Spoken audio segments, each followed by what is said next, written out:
السلام علیکم، آداب۔ میں چودھری اشرف علی خان ایڈوکیٹ آپ سے یہ اپیل کرتا ہوں، یہ گزارش کرتا ہوں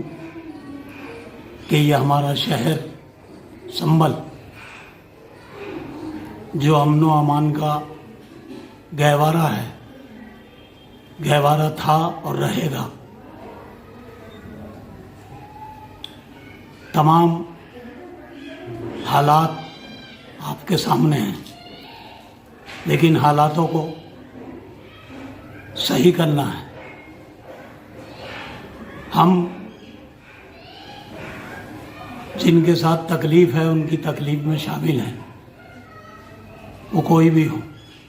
ان کے غم میں شامل ہیں، لیکن ہمارا شہر ان تمام باتوں کے ساتھ ساتھ ہمیں اس چیز کو بھی دیکھنا ہے کہ کسی وجہ سے کہیں کسی بھی طریقے سے جو بھی تمام حالات آپ کے سامنے ہیں، کوئی ایسا نہیں ہے کہ سب باتوں کو نہ سمجھتا ہو، لیکن سب کو ہی حالاتوں کو نارملائز کرنے کے لیے، حالاتوں کو سازگار کرنے کے لیے، انہی حالاتوں کو جیسے ہونے چاہیے، ہم سب کا تعاون، کوآپریشن، یوگدان سبھی کو مل جل کر رکھنا ہے۔ کل جمعے کی نماز ہے، اپنی اپنی مساجد میں نماز ادا کریں اور زیادہ بھیڑ جامع مسجد میں لگانے کی ضرورت نہیں، بہتر یہی رہے گا، کیونکہ ہمیں سبھی باتوں کو دیکھتے ہوئے سبھی چیزوں کو دیکھنا ہے۔ یہ ہمارا شہر کسی اور کوئی دیکھنے نہیں آئے گا، اور اس میں بھی کوئی شک نہیں ہے کہ قانون بھی ہمارے لیے ہوتا ہے، قانون بھی سویلینز کے لیے ہوتا ہے۔ ہمیں اسے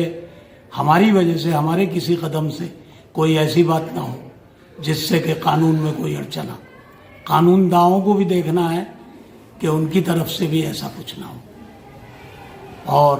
وہ ہمارے ساتھ، ہم ان کے ساتھ۔ عوام اور قانون ایک ہی چیز ہے۔ قانون کو ایگزیکیوٹ کرنے والے افسران، ادھیکاری ہوتے ہیں، وہ ہمیں دیکھیں گے، ہم انہیں دیکھیں گے، اور سب مل کر ایک صبر، ایک اچھائی اور ایک سنبھل کو پھر دوبارہ سے جو بھی کسی بھی طریقے کے نقصان ہوئے ہیں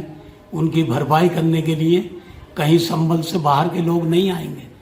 ہمیں سب کو ہی مل کر دیکھنا ہے۔ اس میں کوئی صرف ہم سنبھل شہریوں کی بات کر رہے ہیں، کسی شہری کوئی وشیش اور خاص کی بات نہیں ہو رہی ہے، سب سنبھل کے عوام کی بات ہو رہی ہے، اور انشاءاللہ تعالی امن و امان ہمارے یہاں قائم رہے گی، اور آگے کو بھی کوئی ایسا نہیں ہوگا جو امن و امان کے قائم رکھنے میں ساتھ نہ ہو۔ ہماری دعائیں، ہماری کوششیں، ہماری سب کی یہ دعا اور پرارتھنا ہونی چاہیے کہ ہم سب ایک ہیں، ہم سب ایک تھے، اور ہم سب ایک رہنے چاہیے۔ اور کوئی بھی نظریہ، یہ سب ساری چیزیں سب جانتے ہیں، لیکن آدمی کو ایک بات اور میں آخر میں کہوں گا کہ ہمیں اللہ سے ڈرنے کے ساتھ ساتھ اللہ یہ بھی کہتا ہے کہ تم جو اندر ہو وہ باہر رہو۔ ہم کتنا بھی اپنے آپ کو چھپا لیں، لیکن اگر ہم اندر سے صحیح نہیں تو پتہ چل جائے گا، اللہ کو تو معلوم ہی ہے۔ تو ہمیں اندر باہر ایک سا ہی رہنا ہے۔ یہی انسان، یہی اچھے دھارمک، یہی اچھے دین اور یہی اچھے مذہب کے ماننے والے کی شخصیت ہی ہوتی ہے، یہی ہوتی ہے کہ جو وہ کچھ زبان سے ادا کر رہا ہے وہی اس کے دل میں بھی ہونی چاہیے۔ انہی تمام باتوں کے ساتھ میں اللہ پاک سے دعا کرتا ہوں کہ میرے شہر میں، میرے ضلع میں، میرے صوبے میں اور میرے ملک میں اور پوری دنیا میں امن و امان قائم رہے، اور اللہ پاک ہمیں سب کو بھی ان کے صدقہ طفیل میں، تمام سرور کائنات حضرت محمد صلی اللہ تعالیٰ علیہ وسلم کے صدقہ طفیل میں ہمیں سب کو، ہمیں پوری دنیا کو، پورے ملک کو، ہمارے ہندوستان کو، پورے صوبے اتر پردیش کو، اور خاص طور سے ہمارے ضلع سنبھل کو، اور اس میں بھی ہمارے